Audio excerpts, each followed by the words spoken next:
Hi everyone welcome back to another video. ഇന്നത്തെ video എന്ന് പറഞ്ഞാൽ റിക്വസ്റ്റ് വീഡിയോ ആണ്. കാര്യം കഴിഞ്ഞ തവണ ഒരു കമൻറ്റ് സെക്ഷനിൽ ഒരു വന്ന കമൻറ്റാണ്. അതായത് എങ്ങനെയാണ് ഇംഗ്ലീഷ് എക്സാം നമുക്ക് കറക്റ്റ് ടൈമിൽ എഴുതാൻ പറ്റുമെന്നുള്ളത്. എനിക്കറിയാം അത് ഒരുപാട് പേർക്കുള്ള ഒരു ഇഷ്യൂ ആണ്. കാര്യം കുറച്ച് നാൾ മുമ്പ് എനിക്ക് വീണ്ടും അതേപോലത്തെ ഒരു കമൻറ്റ് വന്നിട്ടുണ്ടായിരുന്നു. എക്സാമൊക്കെ കഴിയുമ്പോൾ ഫ്രണ്ട്സിനോട് സംസാരിക്കുമ്പോഴാണെങ്കിലും ഒരാളെങ്കിലും പറയും സമയം കിട്ടിയില്ല എന്നുള്ളത്. അപ്പം ഞാൻ ഈ വീഡിയോയിൽ വേറെ ഒന്നുമല്ല ഇൻക്ലൂഡ് ആക്കുന്നത്. എനിക്കിതുവരെ ടൈമൊന്നും കിട്ടാതിരുന്നിട്ടില്ല. ഞാൻ ടൈം ഇങ്ങനെ ക്വസ്റ്റ്യൻസിന് ഡിവൈഡ് ചെയ്ത് കൊടുക്കാറുണ്ട്. അപ്പോൾ എങ്ങനെ ഞാൻ ഡിവൈഡ് ചെയ്ത് കൊടുക്കുക എന്നുള്ളതാണ് ഈ ഒരു വീഡിയോയിൽ ഇൻക്ലൂഡ് ആക്കാൻ വിചാരിക്കുന്നത്. അപ്പോൾ ഫസ്റ്റ് ക്വസ്റ്റ്യൻ പേപ്പർ കിട്ടിക്കഴിഞ്ഞാൽ കൂൾ ഓഫ് ടൈം 15 മിനിറ്റ് ഉണ്ട്. ഈ 15 മിനിറ്റ് ഞാൻ ചെയ്യാറെന്ന് വെച്ചാൽ ഫസ്റ്റ് 4 മാർക്കിൻ്റെ സെക്ഷനിൽ അങ്ങോട്ട് ക്വസ്റ്റ്യൻസ് വായിച്ച് നോക്കും. എന്നിട്ട് എന്താ ചെയ്യുന്നത് വെച്ചാൽ ഈ 1 മാർക്കിൻ്റെ 1 മാർക്കിൻ്റെ ആ ഒരു സെക്ഷനും പിന്നെ 2 മാർക്കിൻ്റെ ഗ്രാമർ സെക്ഷൻസ് ഉണ്ടെങ്കിൽ അതിൻ്റെയും ആൻസേഴ്സ് കണ്ടുപിടിച്ച് വെക്കും. അപ്പോൾ ഇത് നമുക്ക് ടൈം ലഭിക്കും, നല്ല എളുപ്പമാട്ടോ. പിന്നെ നമുക്ക് എക്സാം സ്റ്റാർട്ട് ചെയ്യുന്നു.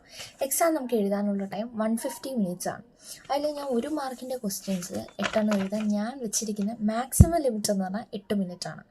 ഈ ഒരു 8 മിനിറ്റിനുള്ളിൽ എനിക്ക് ആ ക്വസ്റ്റ്യൻസ് എഴുതണം. പക്ഷേ ആൻസർ നേരത്തെ നമ്മൾ കണ്ടുപിടിച്ച് വെച്ചിട്ടുണ്ടെങ്കിൽ 8 മിനിറ്റൊന്നും എടുക്കില്ല.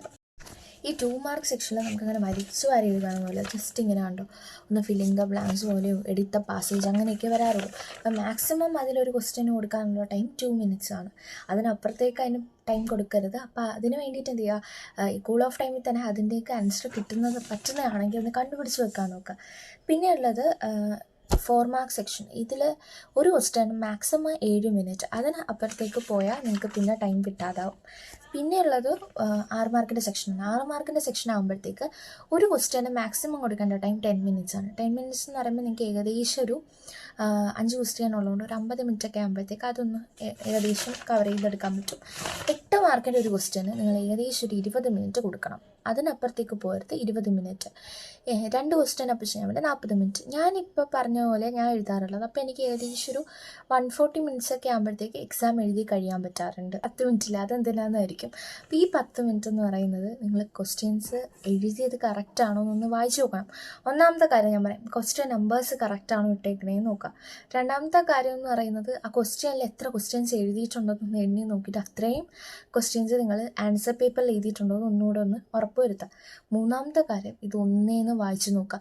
ഈ എസ്സേ അതുപോലെ പല കാര്യങ്ങളിലും നമ്മൾ രണ്ടാമത് വായിക്കുമ്പോഴായിരിക്കും നമ്മൾ ചിലപ്പോൾ ഫുൾ സ്റ്റോപ്പ് ഇട്ടിട്ടുണ്ടാവില്ല, ചിലപ്പോൾ ആരെങ്കിലും പേര് അല്ലെങ്കിൽ സ്ഥലത്തിൻ്റെ പേരിന് ക്യാപിറ്റൽ ലെറ്റർ യൂസ് ചെയ്തിട്ടുണ്ടാവില്ല. ഇതൊക്കെ ഒരു 10 മിനിറ്റ്സ് എങ്കിലും എടുത്തൊന്ന് വായിച്ച് നോക്കിക്കഴിഞ്ഞാൽ നിങ്ങൾക്ക് കംപ്ലീറ്റ് ആയിട്ട് നല്ല സാറ്റിസ്ഫൈങ് ആയിട്ട് നിങ്ങൾക്ക് എക്സാം എഴുതാൻ പറ്റും.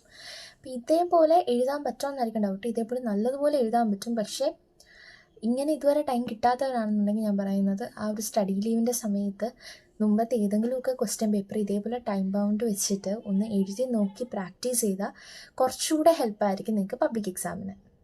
പിന്നെ ഇത് എഴുതാൻ പറ്റണമെന്നുണ്ടെങ്കിൽ നിങ്ങൾക്ക് അത്രത്തോളം കണ്ടൻറ്റ് അതിനെക്കുറിച്ച് അറിയണം എന്നുള്ള ഒരു കാര്യമാണ്. അപ്പോൾ അതിന് മെയിൻലി നോക്കേണ്ടത് വെച്ചാൽ ഈ പോയമൊക്കെ ആണെന്നുണ്ടെങ്കിൽ നല്ലോണം എല്ലാവരും വായിച്ചിട്ട് അതിൻ്റെ വേർഡ്സൊക്കെ ഒന്ന് നോക്കിയിട്ട് പോകുന്നത് നല്ലതാണ്. ഇനിയിപ്പോൾ ടെസ്റ്റ് പറ്റുന്നവരൊക്കെ ഒന്ന് വായിക്കുന്നത് തന്നെയാണ് നല്ലത്. ഇതിനെ പറ്റിയില്ല എന്നുണ്ടെങ്കിൽ ഓഫ്കോഴ്സ് നിങ്ങൾ സമ്മറി ഏതാണോ ഫോളോ ചെയ്യുന്നത് അത് നോക്കിയാൽ മതി. പക്ഷെ ഞാൻ പറയുന്നത് സമ്മറി എന്ന് പറയുമ്പോൾ നമ്മളിപ്പോഴും ചെറിയ സമ്മറീസ് നോക്കിയെടുക്കും. പക്ഷെ അങ്ങനെ എടുക്കാതെ അത്യാവശ്യം കണ്ടൻറ്റ് ഉൾപ്പെടുന്ന ഒരു സമ്മറി നോക്കിയെടുക്കുന്നതായിരിക്കും നല്ലത്. ഇപ്പോൾ ഫസ്റ്റ് നമ്മുടെ യങ് സീഗളിൻ്റെ ആ ഒരു സ്റ്റോറി ആണെന്നുണ്ടെങ്കിൽ അതിൻ്റെ അകത്ത് അത്യാവശ്യം കുറേ ഇൻസിഡൻസ് ഉണ്ട്. അതെല്ലാം ഇൻക്ലൂഡഡ് ആവുന്നൊരു സമ്മറി എടുക്കണം. അല്ലാതെ അതെല്ലാം ഒറ്റ വരിയിൽ ഇങ്ങനെ പറഞ്ഞു പോകുന്ന രീതിയിലൊന്നാണെങ്കിൽ നിങ്ങൾക്ക് എക്സാം ടൈം ആകുമ്പോൾ ഒരുപാട് നേരം ചിന്തിച്ചിരിക്കേണ്ടി വരും. അപ്പോൾ അത്യാവശ്യം നല്ല രീതിയിൽ ആ ഇൻസിഡൻസും കാര്യങ്ങളൊക്കെ നിങ്ങൾക്ക് അറിയാമെന്നുണ്ടെങ്കിൽ നിങ്ങൾക്ക് തന്നെത്താൻ തന്നെ എഴുതാൻ പറ്റും. അപ്പോൾ എന്തായാലും എക്സാംസ് നല്ലോണം എഴുതാൻ പറ്റട്ടെ.